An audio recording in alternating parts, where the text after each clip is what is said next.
2024. What a year. From setting bold goals to taking big steps, this has been the year of action. Whether you crushed it or faced with a few setbacks, one thing's for sure, we kept moving forward.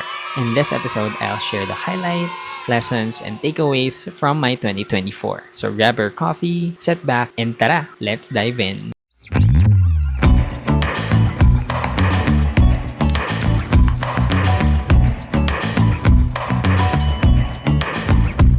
Hi friends! Welcome back to my channel. My name is Rob and I help educate young Filipino adults about personal finance and development. Dapat last year pa talaga to. Pero I got busy, very busy during the holidays kasi nag-open din kami ng official store namin para sa aming small business. So yun, I have to take care of that. Anyway, let's start with why I called my 2024 the year of action. So my last year was all about making moves, not just about planning, dreaming, or waiting for the perfect moment. It was about stepping out of comfort zones, taking risks, and being intentional about progress. Whether that meant we're starting a new business, leveling up in our career, pursuing a passion project, or just taking small steps to improve your health or your relationship. Action looks different for everyone, but the key is we didn't stay stagnant, and congratulations to that. I'm celebrating with you virtually for pushing the 2024 forward. And 2024 has been great to me. So many things happened in just the span of a year, and it's insane for me to think about how I survived those action-packed seasons and plans I made last year. Yun, let me tell you the inception of this channel.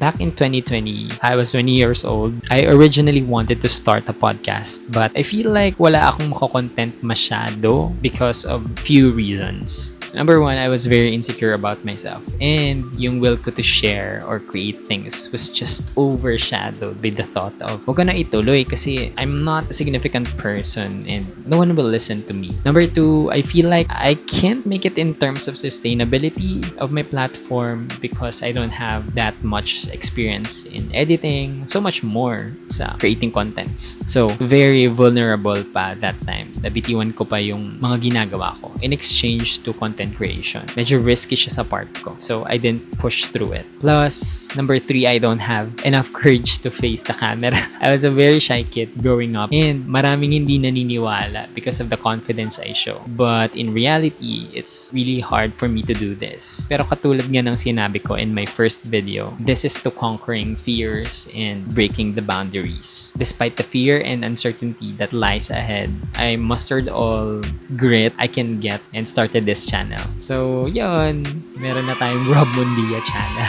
This is my very first platform, public platform. And the year prior, 2024, this is just a backstory. So, December 2023, before kami last magkita nung isa kong friend, hi Joma, binasahan niya ako ng Zodiac. I'm not sure if that's how you supposed to say it. So, eto na nga. Sabi ng friend ko sa akin, si Joma, ang 2024 ko daw a year of expansion. And marami raw akong ma-achieve. Something that relates to Jupiter daw yon. So, sa mga nagbabasa dyan ng Zodiac or marunong sa Zodiac thing, comment nyo dyan below kung ano yung Jupiter na yon. But anyway, even if I don't fully understand it, I think it became one of my major drivers why I did things last year. And it's amazing to see just how believing in yourself can get you very far. We just did the Zodiac reading stuff for fun. But for me, it was very real. I took it as a challenge and I pushed myself to manifest it. And now, here we are.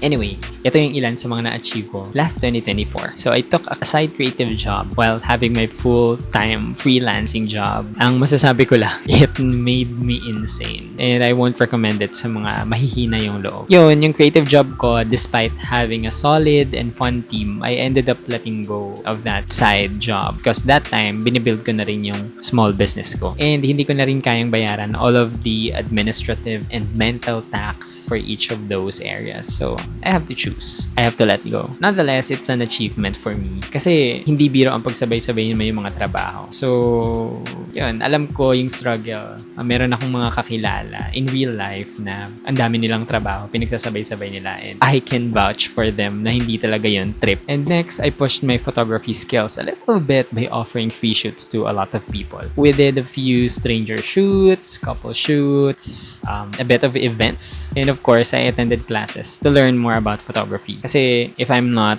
working, parang magiging photographer ako. Yun lang yung parang isa sa mga nakikita kong career paths when it comes to creative. Yun. And finally, I launched my very first small business with the help of the people around me, of course. I cannot do it alone. So thank you, everyone who supports me in real life in making this happen. Of course, no year is without its challenges. And let me just share some key lessons I learned from 2024. Lesson number 1, perfection isn't required. Sometimes we get stuck waiting for the perfect moment to start. So meron akong napanood na video before about success, and yung thought niya ay many people don't realize they are trapped in their own idea of success, one that exists only in their minds. And I was one of them. I had a lot of plans and I want to do so many things before. And in my mind, parati akong excited to think about it. Imagining myself in the moment, but I'm not realizing na ilang taon na pala yung lumilipas. Hindi ko pa rin nagagawa yung mga plano na yun. Kasi nga, it's all in my head. And that became one of my turning points. And I promised myself na I will do everything in my power to achieve progress. Who are Kane fans? Progress. So ayan, sakit ko kasi yan before. I thought I needed to be something or someone else first. O dapat may marating muna ako before ako maging qualified to try the things that I want to try. Kaya ka nga nagtatry, diba? Kasi you're not sure if that's for you, if that's your thing. What if ilang taon ka palang nag-prepare for the perfect moment only to find out na ayaw mo pala yung ginagawa mo? Di nalunod ka pa sa sunk cost fallacy. Lesson number 2, consistency beats intensity. Big moves are great, but it's the small, consistent actions that build momentum over time. If you have been showing up every day, congrats, kasi you are already winning. I would be lying if I told you that my everyday life is always exciting and energetic. But, well, like you, my life gets boring, challenging, and sometimes exciting. In my experience, natutunan ko nga na taking the first step is the most challenging part of anything, next to staying in the game. And lesson number 3, failure is part of the process. Not every action leads to success, and that's okay. Every failure last 2024 was a lesson in disguise, pushing us closer to where we wanna be. Sabi nga, sobrang ganda na, sobrang inspiring ng Olympics for me last year. Aside from ang daming Filipinos na pwede nating mapanood and supportahan. So isa din sa mga quotes na nabasa ko from Olympics is, keep pushing forward despite fall downs. Great things take time. Have you ever wondered how many failures the most successful athletes gone through in their lifetime? Diba? Ang dami. And 2024 for me was about action. Taking those first steps, trying new things, and getting out of my comfort zone. So this 2025, it's time to refine and level up. So I will call it the year of investments. Samahan niyo ako to discover different types of investments, whether it's a financial or a personal one, this 2025. But before we wrap up, I just want to hear from you, friends who are watching my videos. What was your biggest accomplishment in 2024? And what lessons did you learn last year that you'll carry this 2025? Drop a comment below. I'd love to celebrate your wins and reflect with you. And thank you so much for all your support, because it inspires me to keep creating and keep believing that this channel is beyond me. I might not see who's watching my videos, but thank you for spending time with me virtually. At kung ready ka na samahan ako sa aking year of investment, don't forget to like this video, subscribe, and turn on your notifications for more episodes to come. That's it for this episode. See you on the next. Mata ne!